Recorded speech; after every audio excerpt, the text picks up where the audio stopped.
and welcome to West Isola. I've had a couple of people ask me how I do my manual switch control, so I thought I'd show you in this video. The first thing I'd like to say is I make no claims to any originality whatsoever in the way that I do this. This has been gleaned off of loads of people on the that are out there, and this is just my take on it. The other thing I start with is I may be using the terms point, switch, and turnout interchangeably in this video as I go through, all different names for the same thing. So here we go. Okay, the first thing to say is that I use all Pico Code 83 Unifrog points, apart from in one place where I've got one of their an Electro Frog on there, and they're all number 6s. What that does mean is that automatically when they come, they're built with over centering it. So so once you get past a certain point, they will automatically lock in place because they have a little spring that sits just in there that holds them into place. So that's the first thing that they have. So I've got that advantage to do that. So what I do when I'm putting a switch in place is I'll put it on my baseboard. I'll mark the center there. It doesn't have to be out. It doesn't matter that it's not exactly in the center. It's just where the tie bar goes. So I will mark that, and then I will drill through the baseboard a 20mm hole straight through the baseboard to allow the control to come back up. What that does mean, however, though, is that if I just left it like this, when I come to ballasting, because the hole is a circle around here, then any ballast would actually drop through on there, and you get there, and that's the one problem. You could get away with it by just doing a slot where the tie bar is to do that, allow that movement, but that's a bit awkward. So to overcome that problem, what I do is I simply put some tape on the back. This is just masking tape, but it could be any tape. So I put the tape in there. So when it's on the baseboard and I start ballasting, where the hole is, it will actually stop the ballast falling through. Obviously, you don't ballast this bit, or else you'll end up blocking where the switch goes. So that's the first bit I do on there. So materials wise, I use 1mm piano wire, 2mm piano wire, and then these type of screw terminal electrical connectors. In the UK, they're quite often known as choc blocks because they look like bars of chocolate that you can break off. So that's what I use to do them. And the way I fit them together, as I've made a little mock-up here. So the initial thing is that we take our 1mm piano wire and we bend it at a 90 degrees like that.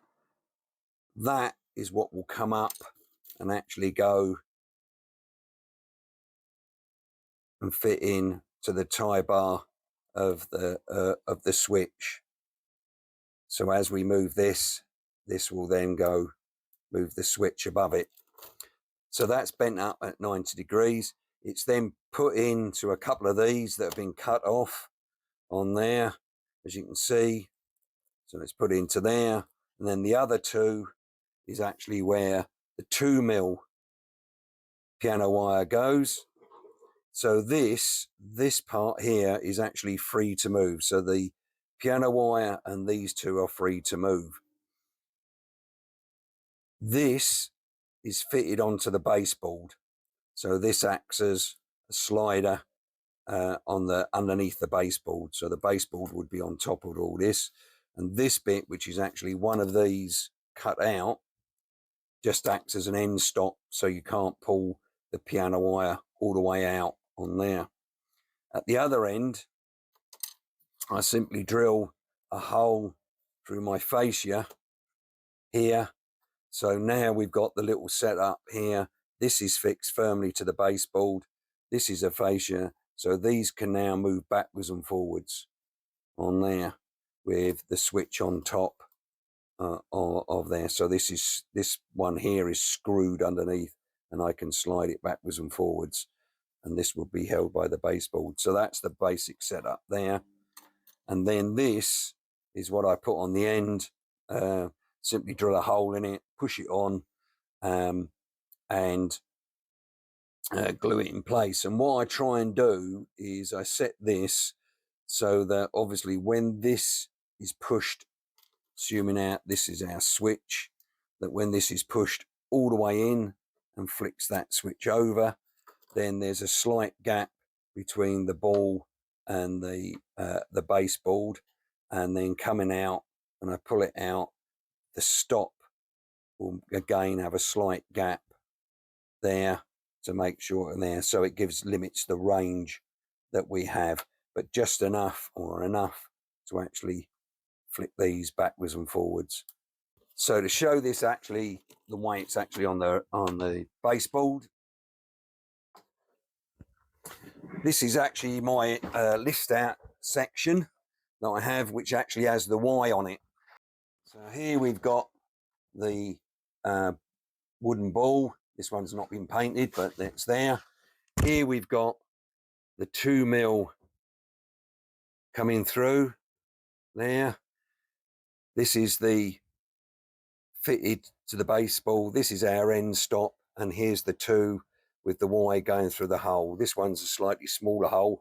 This was one of the first ones I did because I could actually do it upside down on the workbench, and I decided after doing this to make a bigger hole. So I think this is 16mm, but now I do 20mm hole when I drill through. So as you can see, as I push and pull, this moves, and it's actually operating the switch above it on there. This is the only switch on the layout that actually has got a frog juicer fitted, and this is I think it's Tame Valley frog juicer that I've got. It's a dual one, but I've only got it operating on one. The reason for this is that this point, or this switch here, excuse the broken bit there, this switch here is actually an electrofrog as opposed to a unifrog. And the difference is, if you've never seen the two together, they're showing, right, with the electrofrog, this from here all the way up is all dead on there. But the unifrog, it's only a very small portion that is actually dead in the middle here. The rest of it is all wired, so you can get away with not actually doing it. Although underneath the layout, I have taken, because they all come with a wire attached to the frog, and I have actually dropped the wire through on all my switches, so that if in the future I need to fit frog juicers, I can. But at the moment, I haven't had to. However, I am also fitting current keepers or keeper lives and whatever you want to call them in all my locos, so I don't have that problem. So that's basically how I do my switches on my layout. Say nothing original, but it does work. It means I don't have to lean over. I do have to still lean over for coupling, but at least I can do this part manually, and it's quite cheap and quite effective.